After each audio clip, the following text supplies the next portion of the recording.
저희가 삼형제가 다 저희 교단에서 목회를 하다 보니까 어느 교회를 가든지 간에 다 그 얘기를 듣는데요. 뭐 삼형제가 목사인 게 뭐 그렇게 대단한 건 아닌 거고요. 삼형제가 선생님인 가정도 있고, 뭐 삼형제가 사업하시는 분도 있고, 장사하시는 분도 있고, 다 그렇죠. 중요한 것은 여러분들이 무엇을 하고 계시는 분이든 오늘 21세기에 서울에서 전 뭐 성남에 있습니다만 살아가는 삶이 녹록지 않은 게 분명한 사실이지요. 그런 가운데서도 하나님의 은혜를 사모하며 이 새벽에 달려나온 여러분 모두에게 하나님이 이 아침에 좋은 마음, 선한 마음 주시고 여러분의 기도에 응답하시길 주의 이름으로 축복합니다. 날 때부터 소경이었던, 요즘엔 맹인이라고 이 개역개정판이 쓰고 있죠. 맹인이었던 사람이 있었습니다. 어느 날 길을 걷다가 벼랑에서 굴러 떨어졌습니다.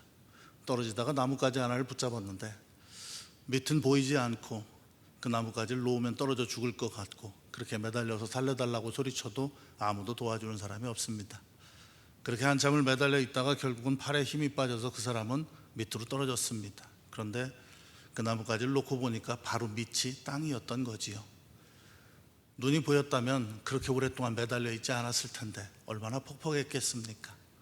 어느 날 시장에 갑니다. 어디선가 향기가 납니다. 이건 참 향기가 좋네요. 예, 그건 프리지아입니다. 이건 뭐예요? 예, 그건 장미입니다. 이 꽃은 느낌이 참 좋아요. 예, 그건 안개꽃입니다.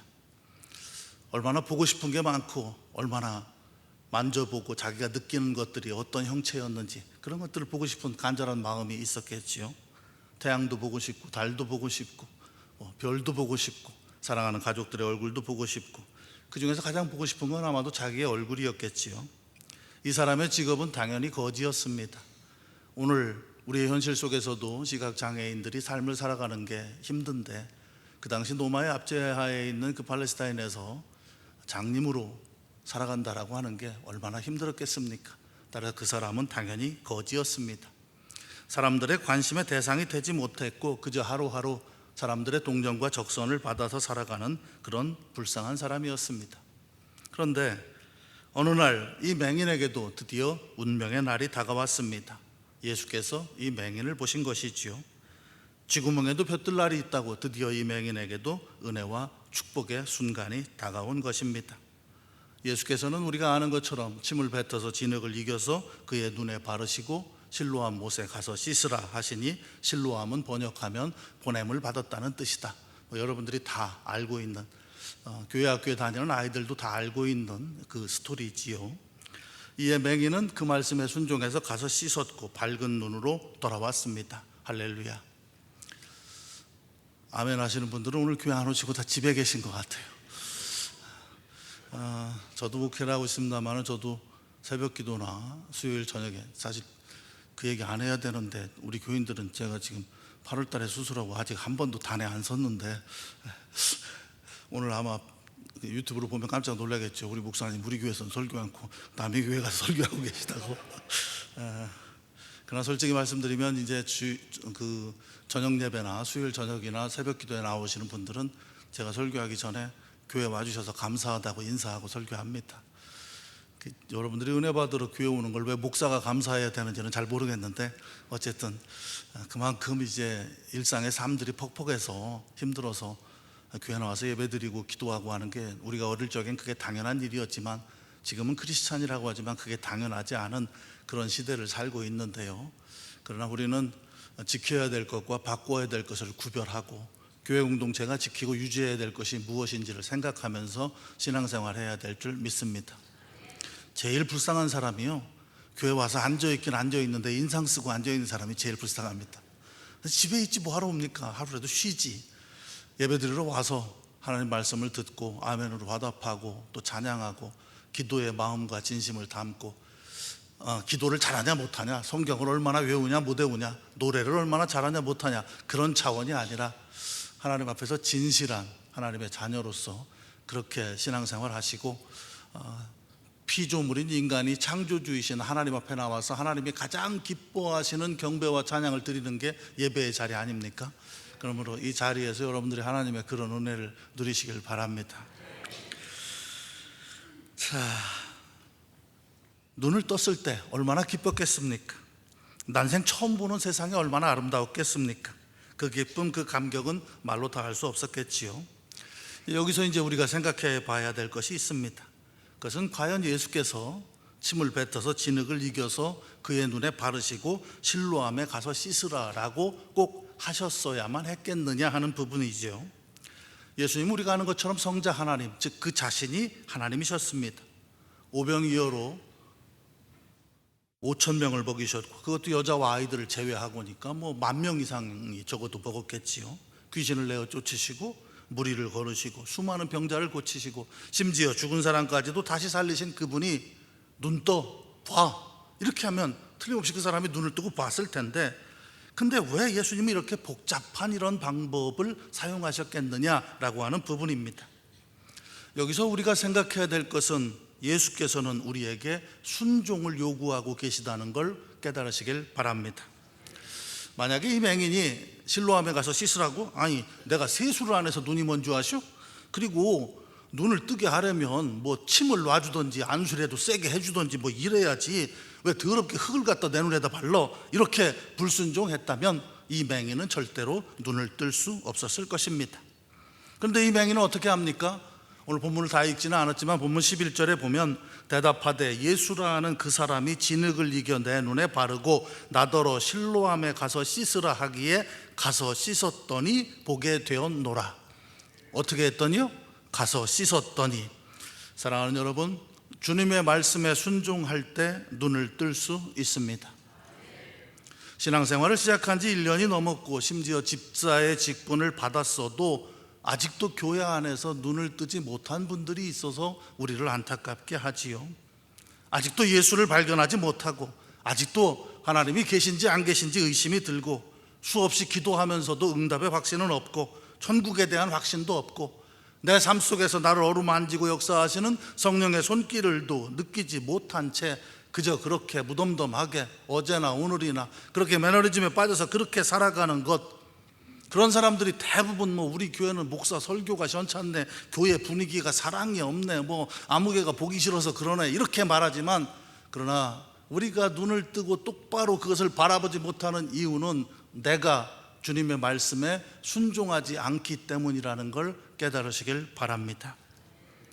자기 자신을 먼저 내세우고 하나님 뜻보다는 내 뜻이 먼저고 희생이나 헌신보다는 자기 이익이 우선인 그런 삶을 살면서 어떻게 눈을 뜨고 예수를 볼 수 있겠습니까? 겨우 주일 낮 예배 한번 참석하고 썬데이 크리스찬, 벤치워머, 자기 자리 덮여놓고 가는 사람이란 얘기지요.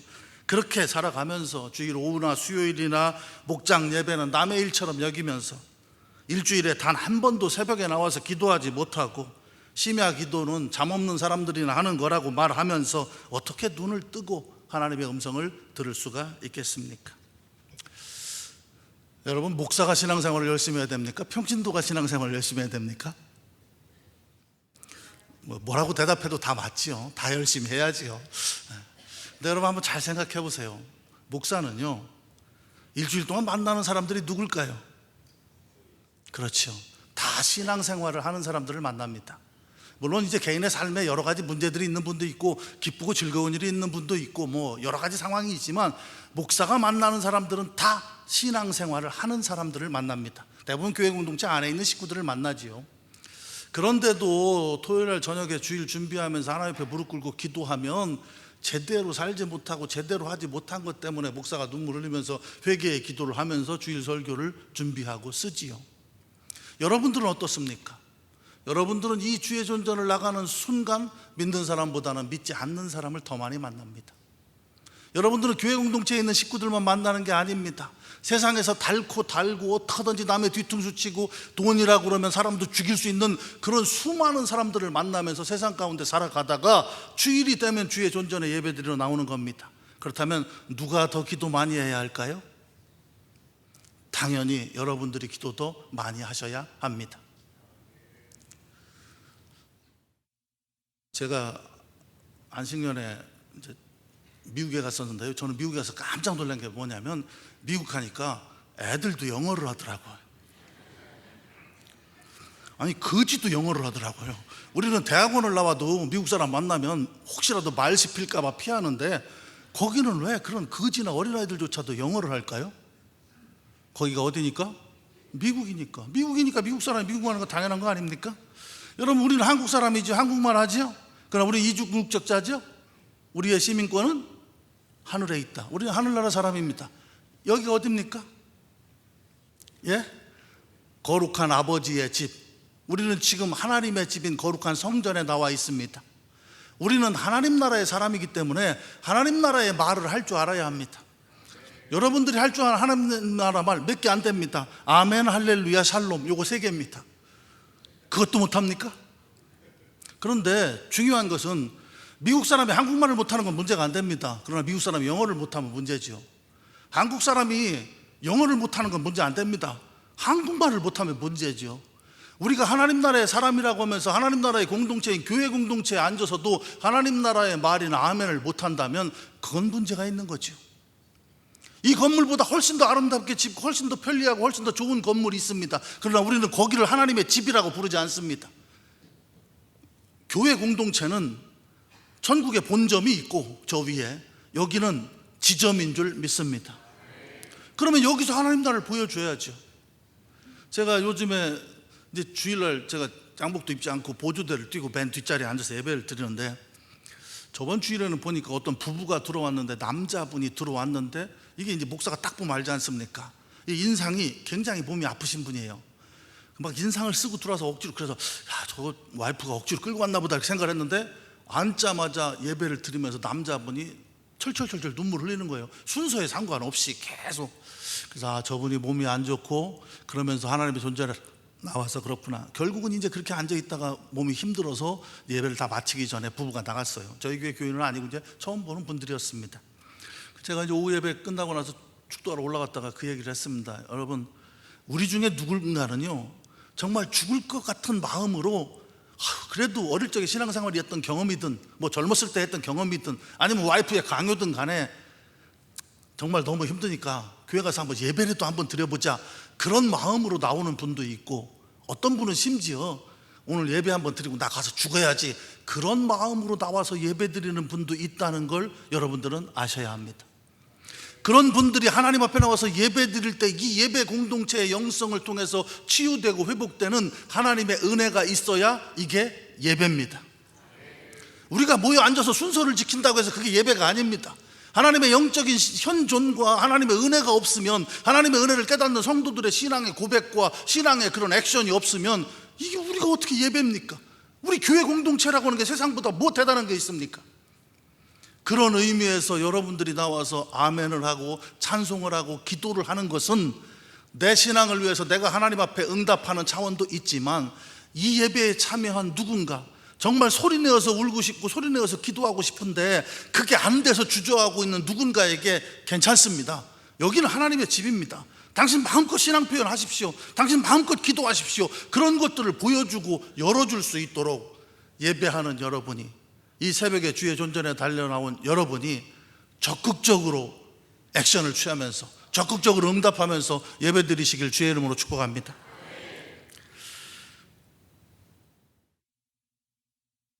많은 성도들이 주일날 새벽 기도 나오면 제일 먼저 하는 게 우리 목사님 왔나부터 찾잖아요. 여러분 걱정하지 마십시오. 목사는 새벽 기도를 나오든 안 나오든 목사는 목사의 일을 합니다. 아멘 아무도 안 하시네. 그 새벽 기도 나오면 말씀 듣고 기도하면 되지. 우리 목사님 왔나, 누구 왔나, 아무개 집사 왔나, 그거 왜 찾습니까? 그분에게 그분의 사정이 있는 거죠. 이 예배에 나온 여러분들이 더 열심히 기도하시고, 여러분들의 삶이 목사의 삶보다 훨씬 더 위태롭다라는 걸 아시고 목사보다 더 열심히 기도하시길 바랍니다. 오늘 이 맹인은 대부분의 성도들이 그런 것처럼 주님의 말씀에 순종했습니다. 그래서 눈을 떴습니다. 그 기쁨, 그 감격은 뭐 말로 다 할 수 없었겠지요. 그런데 문제는 이 사람이 눈을 뜨고 나니까 그때부터 이 사람의 삶은 대단히 복잡해졌다고 하는 것입니다. 전에는 그냥 서서 구걸만 하면은 넉넉하지는 않아도 하루 먹고 살 수 있었습니다. 그런데 이제는 스스로 일해야만 합니다. 전에는 옷 입는 거, 화장실 가는 거, 세수하는 것까지도 누군가 도와주는 사람이 있었지만 이제부터는 스스로 해야 합니다. 전에는 그저 하루 먹고 하루 자는 생각만 하면 됐는데 이제는 오늘이 아니라 내일을 생각하고 어떻게 살아가야 될 것인지를 계획해야 합니다. 이전보다 훨씬 더 삶이 복잡해졌다고 하는 것입니다. 사랑하는 여러분, 눈을 뜨고 나면 적어도 여러분이 진정으로 예수를 만나서 예수로 말미암아 눈을 뜨게 되면 그때부터는 세상 살기가 훨씬 더 복잡하고 어려워집니다. 눈을 감고 살 때는 죄를 지어도 별로 가책이 없었습니다. 그러나 이제는 성령께서 내 마음속에 감동을 주셔서 양심의 소리를 듣게 하시기 때문에 죄를 용납할 수가 없습니다. 전에는 손님에게 적당히 바가지도 씌울 수 있었습니다. 전에는 적당히 세상과 타협하면서 살 수 있었습니다. 출세와 성공을 위해서라면 뭐든지 할 수 있었습니다. 또 스트레스가 쌓이면 친구들과 만나서 술 한잔도 할 수 있었습니다. 맥주는 술이 아니요 음료수요, 이건 깊은 데서 끄는 거요, 이러면서 마실 수 있었지요. 그러나 이제 예수로 눈뜨고 나니까 하나님의 불꽃 같은 눈동자 앞에서 그렇게 살 수가 없습니다. 성결한 삶, 빛과 소금의 삶이 아니면 견딜 수가 없는 것입니다. 저희가 삼형제, 아까 목사님 저희 큰형하고 같이 공부하시고 장은영하고도 교제를 갖고 계신데, 저희가 삼형제가 목사입니다. 부회장교회 장로 아들이고요. 아버지는 이제 하나님 나라에 계시고 어머니는 85인데 아직도 권사님이신데요. 제 얼굴을 보면 아시겠지만 제가 목사처럼 생겼습니까? 저는 원래 음악을 했어요. 클래식은 아니고 간단하게 알아들을 수 있는 말로 하면 딴따라죠. 물론 공부 잘했습니다. IQ도 153이고 중학교 졸업할 때까지 전교에서 5등 바깥에 나가본 적이 없고, 아니 어떻게 공부를 해서 전교에서 5등 바깥, 전교에서 1등 한 번도 못 해보면 그게 인간이에요? 근데 제가 초등학교 4학년 때부터 밴드부장을 했고요, 콘탁을 했고, 군대도 문선대를 나왔고, 제가 81년도에 MBC 대학가요제 본선에도 나왔었습니다. 81년도에 대학가요제를 보신 분은 그때 이미 저를 보신 거예요. 제가 이제 군대 갔다 와서 다시 신학을 시작했는데요. 친구 좋아하고 노는 거 좋아하고 특기는 공부고 취미는 싸움이고 그렇게 컸습니다. 그래서 제가 신학을 한다고 하니까 제 친구들이 저한테 와가지고, 야, 너는 이 세상에서 모든 걸 다 할 수 있는데 목사는 절대로 못해. 세상 사람 다 해도 너는 절대로 목사는 못해. 네가 누군데? 근데 저는 지금 이렇게 목사로 서 있습니다. 제 친구들이 저에게 했던 말은 맞는 말입니다. 사실 저는 목사가 될 만한 자격이 없습니다. 인격적으로나 신앙적으로나 굉장히 부족한 사람이었지요. 그런데 제 친구들이 한 가지 알지 못한 것이 있는데, 그것은 내가 아니라 내가 만난 예수, 내 안에서 역사하시는 성령께서 저를 목사로 만드셨다고 하는 사실입니다. 솔직히 신학 공부 시작하고 나서도 포기하고 싶을 때도 많았습니다. 제가 신학을 선택하게 된 이유는 저희 형들을 보면서거든요. 저희 형들은 정말 착했어요. 시골에서 단독 목회하면서 그 적은 월급을 받으면서도 그 돈에서 자기보다 더 어려운 후배 그 등록금을 보태주고 그러는 걸 보면서, 저는 세상에서 친구들이 없으면 못 살고, 저는 초등학교 다닐 적부터 애들이 한 20명씩 막 책가방 들고 쫓아다니면서 대장님 하고 팔 주물러주고 다리 주물러주고 그렇게 컸거든요. 대대장하고 이렇게 그렇게 컸는데, 우리 형들은 저하고는 전혀 달랐어요. 그래서 저희 아버지가 저한테, 너도 아버지의 오랜 기도의 뜻을 따라 신학을 하면 어떠냐. 그래서 내가, 아버지, 목사는 돈을 못 벌잖아요. 그러니까 제가 돈을 벌어갖고 형들을 제가 많이 후원하겠습니다. 그래서 아버지가 저한테, 그래 너는 뭘 해서 돈을 벌래? 그래서 제가, 술집이 쇼부가 빠르다는데 술집 하나 차려주십시오. 그래서 제가 대학 다니면서도 사실은 음악하고 레스토랑에 가서 노래하고 DJ하고 그리고 당구장 하면서 다녔습니다. 제가 그러니까 대학교 2학년 때 결혼했거든요. 군대 가기 전에. 참 파란만장한 역사를 살아온 거죠. 그래서 제가 서울신대 올라가는 그 언덕길 있지 않습니까? 제가 대학원도 사무소에서 들어갔습니다. 그 길을 걸어서 올라가면서 가서 면접을 하는데, 교수들이 저한테, 대학원, 저도 신학을 이제 학부를 다른 데서 했습니다만 신학을 공부하고 왔는데, 그때 MA가 한 4명 5명씩 전공 파트별 한 명씩 뽑을 때죠. 저한테 구원의 확신이 있냐고 물어보더라고요. 무슨 서울신대 총학생회장, 무슨 학보사 기자 이런 애들하고 같이 앉아서 보는데, 걔들은 학부 때부터 봤던 선생님들이겠지만 저한테만, 다른 사람한테는 아무도 질문 않고 저한테만 구원의 확신이 있냐, 계시가 뭐냐, 이런 데 물어보는데, 제가 그 언덕길을 내려놓으면서, 하나님, 내가 세상에서 얼마나 잘 나가던 놈인데 솔직히 내 이 학교라고 생각도 안 했던 여기 와서 내가 목회해보겠다고 공부하러 왔는데, 제가 공주 사대부를 나왔거든요. 지금도 충남에서는 중학교에서 전교에서 5등 안에 들어야 원서를 써주는 훌륭한 학교입니다. 그랬었습니다. 저 대학원 다니면서도 사실은 이런 얘기는 비밀이지만 목사 중에서 저한테 맞은 사람도 많아요. 왜냐하면 저는 신학교 가면 천사들만 있는 줄 알았는데 가보니까 목사라고 하는데 그렇게 야비한 인간들이 많더라고요. 조금 큰 교회에 있다고 시골에서 오신 나이 드신 분들 무시하고 뭐 이러면, 저는 사회에서 컸지만 그런 건 저는 용납이 안 되는 사람이었으니까요. 그런데 그 때려치고 싶은 생각도 수도 없이 많이 있었지만, 그럼에도 불구하고 저는 이렇게 목사로 서서 이 시간에 말씀을 전하고 있잖아요. 왜 그랬을까요? 이미 예수로 눈을 떴기 때문입니다. 예수로 한번 눈을 뜨면요, 돌아갈 수가 없어요. 내 안에서 역사하시는 성령의 음성을 외면할 수가 없습니다. 사랑하는 여러분, 힘이 들다고, 살기가 복잡하다고 다시 눈을 감을 수 있습니까? 이렇게 예배드리다가 갑자기 정전이 돼 보십시오. 얼마나 마음이 답답하고 불안하고 우리가 힘들어합니까? 잠깐만 정전이 돼도 견딜 수 없는 우리가 하나님의 음성이, 성령의 감동이, 양심의 소리가 듣기 싫다고, 하나님 말씀대로 그렇게 사는 게 너무 어렵다고 죄악에서 헤매던, 과거에 눈 멀었던 그 시절로 우리가 돌아갈 수 있습니까? 사탄은 어떻게 해서든지 간에 우리로 하여금 다시 눈을 감게 만들려고 온갖 수단 방법을 동원합니다. 그래서 목사님이 원수를 사랑하라 이렇게 설교해서 말씀에 은혜 받고, 우리 집에 있는 그 원수, 그 인간을 사랑해야지 이러고 집에 가면 이상하게도 남편이 갑자기 잔소리하면서 시비를 걸기 시작하지. 시어머니가 갑자기 시집살이 시키고, 갑자기 시누이가 싸맸다고 와가지고 가지도 않고 속썩이고 그렇지요. 사랑하는 여러분, 그렇다고 우리가 다시 눈을 감을 수 있습니까? 예수로 눈을 떴으니까 두 눈 다 감을 수는 없고, 한쪽 눈은 감고 한쪽 눈은 뜨고 이렇게 하고 살아갈 수 있습니까? 여러분, 이렇게 생긴 사람을 뭐라고 합니까? 애꾸라고 그러죠. 그랬더니 우리 집사님 한 분이 그러더라고요. 목사님, 장님 나라에서는 애꾸가 왕이래요 그러더라고요. 사랑하는 여러분, 세상을 향해서, 교회 공동체를 향해서 한쪽 눈 감고 그렇게 살아가면서 나는 장님 나라의 왕인 애꾸라고 그렇게 자랑하면서 살고 싶으십니까? 조금 가난해도, 조금 힘들어도, 내가 의도하고 내가 기도했던 것과 조금 달라도 그래도 예수로 눈뜬 사람답게 당당하게 살아야 하지 않겠습니까? 여러분, 가끔 보면 고래가 바다로 밀려오지 않습니까? 그 큰 고래가 어떻게 바다로 밀려옵니까? 죽으니까 그런 거죠. 살아있는 물고기는 폭포수를 거슬러 올라가지 않습니까? 그게 발랄이라고 하는 뜻이 그거 아닙니까? 폭포수를 뛰어 올라가는 물고기를 상징하는 말 아닙니까? 호수 위에 있는 백조, 아니 오리 보십시오. 물 위에 떠 있는 거 굉장히 그럴듯해 보이지만 걔는 물에 안 빠져 죽으려고 물 밑에서는 수없이 물갈퀴질을 하고 있는 거죠. 그게 현실입니다. 그게 우리가 신앙인들이 살아가야 될 방법입니다. 사랑하는 여러분, 눈뜬 사람에게, 예수로 말미암아 눈뜬 사람답게 어려워도 힘들어도 하나님 말씀 부여잡고 눈뜨고 삽시다. 예수로 말미암아 눈뜬 맹인에게 닥친 어려움은 여기서 그치질 않습니다.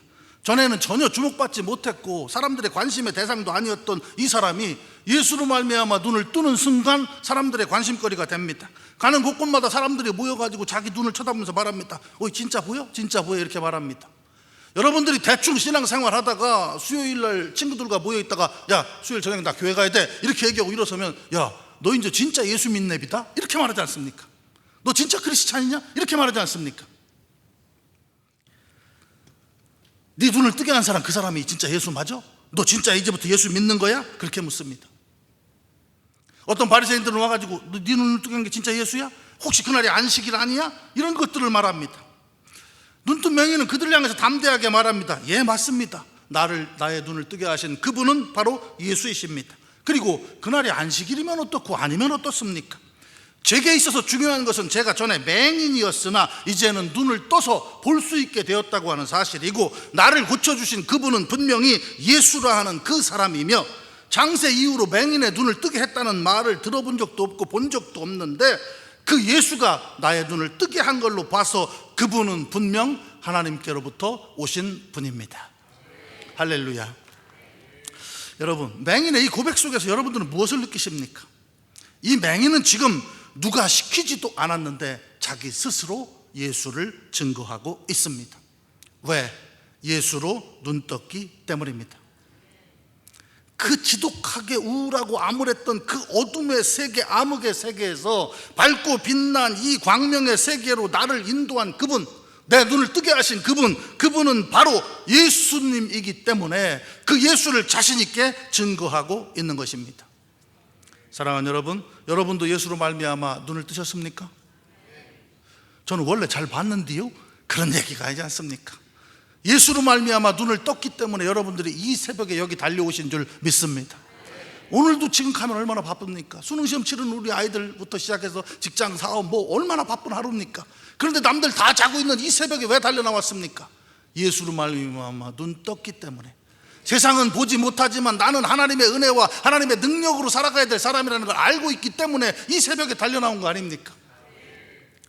그렇다면 여러분들로 예수로 말미암아 눈을 떴다면 당연히 예수를 증거하며 사시길 바랍니다. 전도는 특별한 사람이 하는 게 아닙니다. 예수로 말미암아 눈을 뜬 사람이, 내 눈을 뜨게 하신 분은 예수입니다. 당신도 예수 만나서 눈을 뜨십시오. 이게 전도 아닙니까? 그게 예수를 전하는 거 아닙니까? 그게 우리가 살아가야 될 삶의 근본적인 방향과 근본적인 삶의 방식이 아닙니까? 이 사람이 이렇게 내 눈을 뜨게 하신 분은 예수님입니다 라고 선포했을 때 그에게 닥친 것은 무엇입니까? 고난과 핍박입니다. 여러분 잘 생각하세요.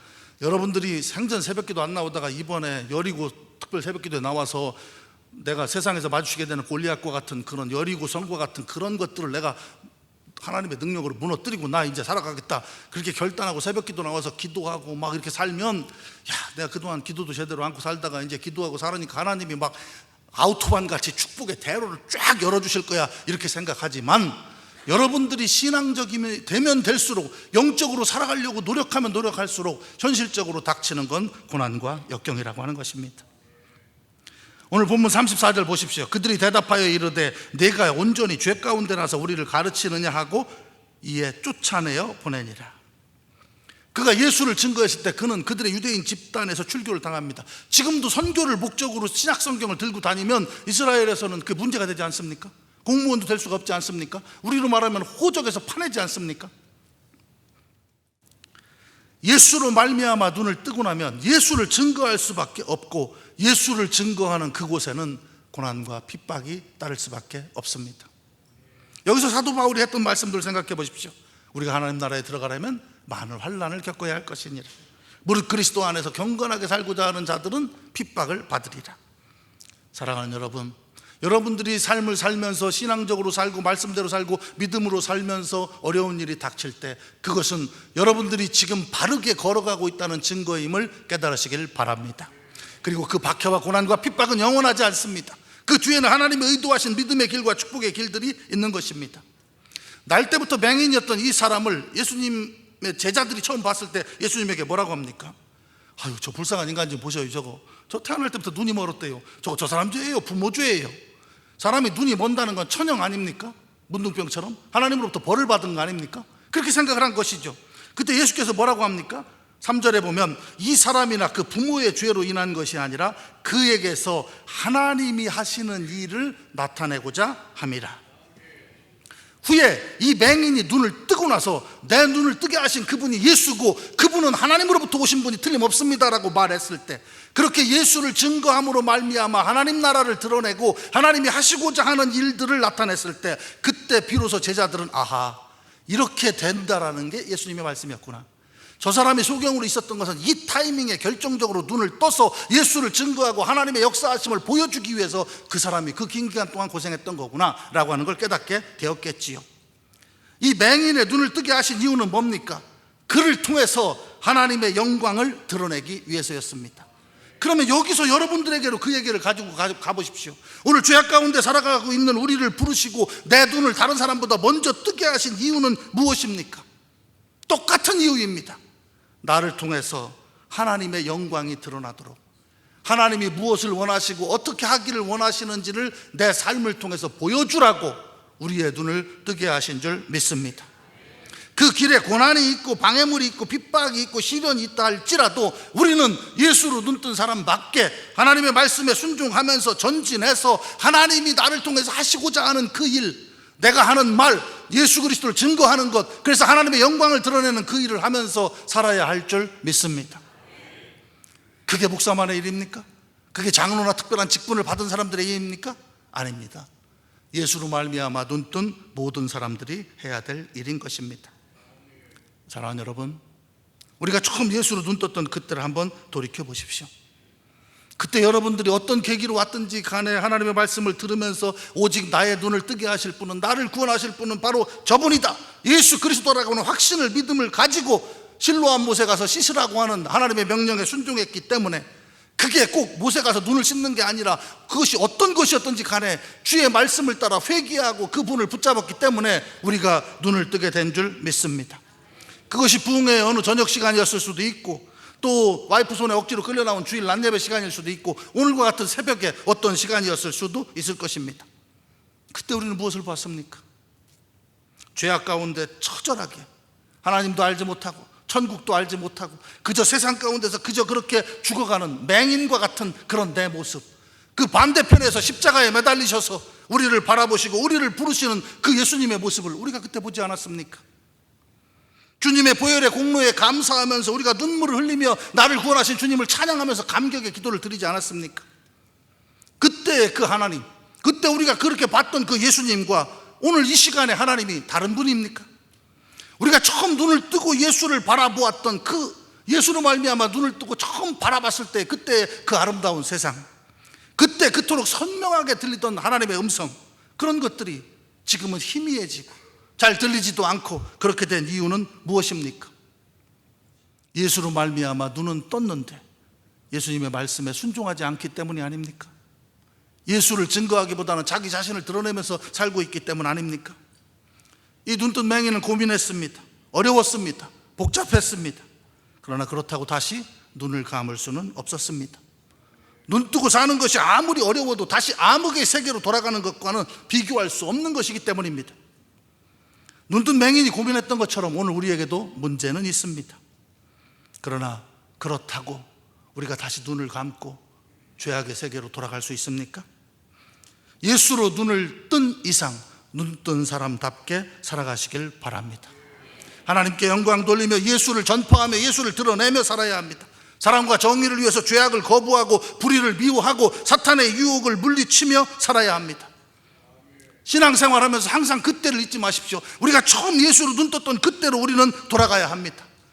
그때 우리에게 아까운 게 있었습니까? 예수님을 위해서라면 무엇이든지 다 할 수 있다고 주님 앞에 결단하지 않았습니까?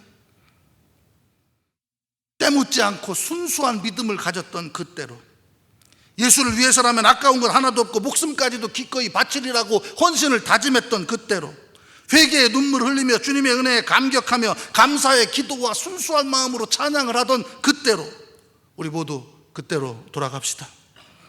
세상 일이 복잡하다고, 예수 믿는 걸 가족들이 싫어한다고, 하나님 뜻대로 살기가 너무 힘들다고, 양심대로 살다 보면 남는 게 너무 없다고, 세상 친구, 세상 취미 다 버리니까 삶이 너무 시시하고 재미없다고, 그렇다고 다시 눈을 감을 수는 없습니다.